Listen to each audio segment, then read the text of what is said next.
बिस्मिल्लाहिर्रहमानिर्रहीम। अस्सलाम वालेकुम व्यूवर्स।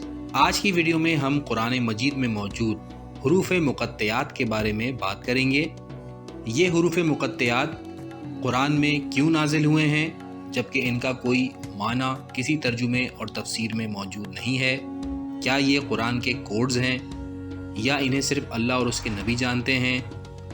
तो इस मालूमाती वीडियो को पूरा देखिएगा और चैनल भी सब्सक्राइब कर लीजिए ताकि आपको इसी तरह की नॉलेजेबल आने वाली वीडियोस मिलती रहें। तो वीवर्स, कुरान मजीद में हुरूफ मुक़त्तयात 29 सूरतों के शुरू में आए हैं। ये बाकायदा आयत हैं। इन हुरूफ को हुरूफ मुक़त्तयात इसलिए कहते हैं क्योंकि इनको तोड़ तोड़ कर पढ़ा जाता है, यानी क़िता करके। जैसे कि अलिफ लाम मीम, इसे अलम नहीं पढ़ सकते, या जैसे हा मीम है, इसको हम नहीं पढ़ सकते। हुरूफ मुक़त्तयात की 5 अक़साम हैं। एक हुरफ़ी जैसे कि स्वाद, नून, काफ। इसके अलावा 2 हरफ़ी जैसे कि हा मीम, या सीन, ता हा। इसी तरह 3 हरफ़ी भी हैं जैसे कि अलिफ लाम मीम, अलिफ लाम रा। 4 हरफ़ी में अलिफ लाम मीम रा, और 5 हरफ़ी में काफ हा या ऐन स्वाद।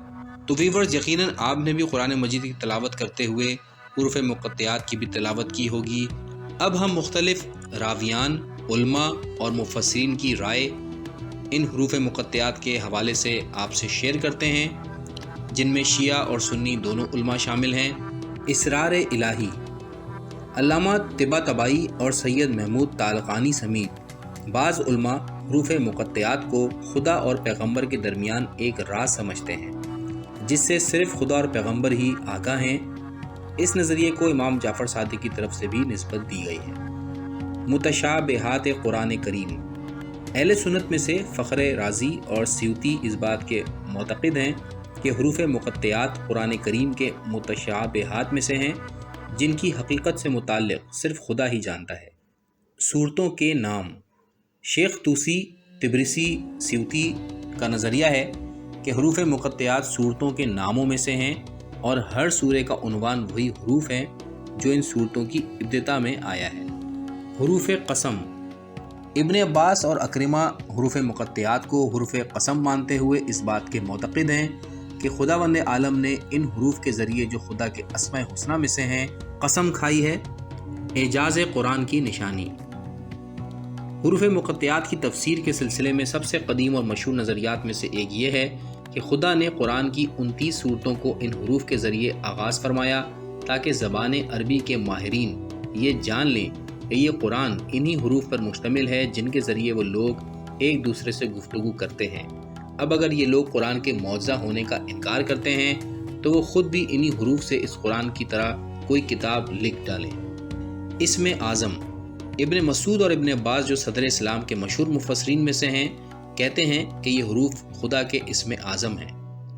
आयात तंबी, इस हवाले से कहा जाता है कि चूँकि मुशरिकीन कुरान से मुनहरिफ होने के लिए इसकी तिलावत के दौरान शोर शराबा करके इसे लोगों के कानों तक पहुँचाने से रोकना चाहते थे, तो ऐसी सूरत हाल में खुदा बाज़ सूरतों को हुरूफ मुक़त्तयात के साथ शुरू फरमाता था ताकि इस तरह मुशरिकीन को साकत रहने पर मजबूर किया जा सके और इसके ज़रिए उनकी तवज्जो को मबजूल किया जा सके। मुहक़्क़ीन की जानिब से ये भी कहा जाता रहा है कि हुरूफ मुक़त्तयात जो हैं वो कुरान की सूरतों के नाम हैं। जैसे सूरह बकरा जो कुरान की सबसे बड़ी सूरत है, इसका नाम अलिफ लाम मीम है। लेकिन यहाँ पर यह बात जहन में आती है कि अगर हुरूफ मुक़त्तयात सूरतों के नाम हैं तो 114 सूरतों में से सिर्फ 29 सूरतों के लिए ही क्यों आए हैं? बाकी सूरतों के क्या नाम नहीं हैं? एक एहतिमाल ये भी है कि अरब में ये तरीक़ा था कि जब किसी को ख़त लिखा जाता था तो भेजने वाले के नाम का पहला हुरूफ लिखा जाता था और जो पैगाम लेकर जाता था उसके नाम का आखिरी हुरूफ लिखते थे, और जिसे पैगाम भेजा जा रहा होता था उसके नाम का आखिरी हुरूफ लिखा जाता था। जैसा कि अलिफ लाम मीम यानी अल्लाह, जिब्राईल और मोहम्मद। लेकिन ये एक तासुर है, ये हतमी बात नहीं है। कुछ उलमा के मुताबिक हुरूफ मुक़त्तयात नबी पाक के दौर में मारूफ थे, इसलिए सहाबा ने इनके मुताल्लिक़ नबी से सवाल भी नहीं किया, لیکن یہاں پر سوال یہ پیدا ہوتا ہے کہ نبی پاک کے دور میں اگر صحابہ اور امت کے افراد ان حروف کے معنی جانتے تھے تو اس دور سے لے کر آج تک قرآن کے جتنے بھی ترجمے ہوئے ہیں ان میں ان حروف کے معنی کیوں تحریر نہیں ہے؟ آپ کسی بھی فرقے کے قرآن کو اٹھا کے دیکھ لیں، اس میں حروف مقطعات کے نیچے ترجمے میں یہی لکھا ہے کہ ان حروف کے کوئی معنی نہیں ہے، یہ اسرار الہی ہیں اور انہیں اللہ اور نبی کے علاوہ کوئی نہیں جانتا۔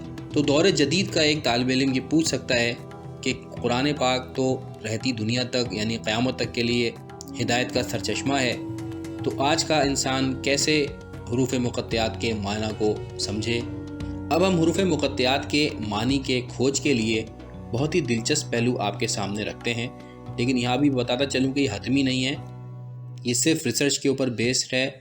تو ویورز، عربک زبان جو ہے بیسیکلی عبرانی زبان سے آئی ہے، اور عبرانی زبان کے جو الفاظ ہیں وہ ماخوذ ہیں عرب قدیم کی زبان سے، اور ان قدیم حروف کی خاصیت یہ تھی کہ یہ صرف تلفظ اور آواز ہی نہیں بتاتے تھے بلکہ معنی اور اشیاء کو بھی ریپریزنٹ کرتے تھے۔ جس طرح چائنیز زبان میں حروف سے چیزوں یا آبجیکٹس کے بارے میں انٹرپریشن ملتی ہے، تو جن آبجیکٹس کو یہ ریپریزنٹ کرتے تھے عموماً اسی آبجیکٹ یا چیز کی ہیئت یا صورت پر لکھے بھی جاتے تھے اور خط تمثیلی کی شکل دی تھی۔ مثلاً الف کا مطلب گائے، الف گائے کے سر کی صورت پر لکھا جاتا تھا۔ اسی طرح بے کو بیت کہتے ہیں عبرانی میں، جیم کا مطلب ہے جمل یعنی اونٹ، آپ جیم کو غور سے دیکھ لیجئے، یہ ایک اونٹ جیسا ہی ہے۔ اسی طرح تا یا توئیں جو کہ سانپ کے معنی میں استعمال ہوتا تھا اور لکھا بھی اسی طرح جاتا تھا۔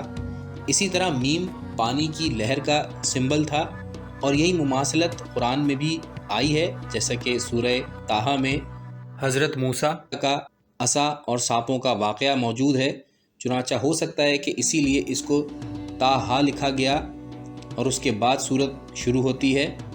اسی طرح سورہ نون ہے، اور نون کا مطلب تھا مچھلی، نون کی شکل پہ بھی آپ غور کریں، یہ مچھلی جیسی ہے، اور اس سورے میں حضرت یونس کا مچھلی کے نگل جانے والا واقعہ موجود ہے، تو شاید اسی وجہ سے اس سورے کے آغاز میں نون لکھا ہے۔ اگر ہم مزید دیکھیں تو الف لام میم سورہ بقرہ میں آیا ہے اور اس میں گائے کا قصہ ہے۔ تو دوستوں، یہ تو تھی کچھ ریسرچ کی بات۔ اب اگر ہم عقیدے کی بات کریں تو بینگ اے مسلم، ہمارا کیونکہ قرآن پر ایمان ہے، جن آیات اور الفاظ کو ہم نہیں سمجھ پاتے ان پر بھی ایمان لانا اتنا ہی ضروری ہے۔ اہل تشیع کے نزدیک بھی حروف مقطعات اللہ اور نبی کے بیچ راز اور اسرار کی باتیں ہیں جنہیں صرف اللہ اور نبی ہی جانتے ہیں، یا وہ جانتے ہیں جو راسخون فی علم ہیں، یعنی نبی کی آل اور معصوم امام۔ تو ویورز، ان حروف مقطعات کو اس طرح بھی ڈیکوڈ کیا جا سکتا ہے جیسا کہ الف لام را، جس کا مطلب ہو سکتا ہے کہ آل رسول۔ اسی طرح الف لام میم کا مطلب ہو سکتا ہے آل محمد۔ اسی طرح یہ بھی روایتوں میں آیا ہے کہ کاف ہا یا عین صاد جو ہے یہ کربلا کی کہانی ہے، جس کو سمیٹ کے حروف مقطعات میں بند کر دیا گیا ہے، اور اس کا مطلب ہے کاف کا مطلب کربلا، ہا کا مطلب ہلاکت، یا کا مطلب یزید، عین کا مطلب عطش یعنی پیاس، اور صاد کا مطلب صبر۔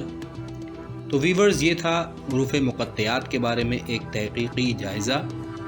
اس ویڈیو میں کوئی بات بھی حتمی طور پہ نہیں کی گئی ہے، یہ سب لوگوں کی جو رائے ہے، علماء کی، مفسرین کی اور جدید ریسرچ، ان سب کو ایک جگہ شامل کر کے میں نے یہ ویڈیو بنائی ہے تاکہ فکر آزاد ہو، سوچنے کا راستہ کھلے اور علم میں اضافہ ہو۔ ویڈیو پسند آئی ہو تو لائک ضرور کیجیے گا، شیئر کیجیے گا۔ ملتے ہیں دوبارہ کسی اور نئی ویڈیو میں، تب تک کے لیے اللہ حافظ۔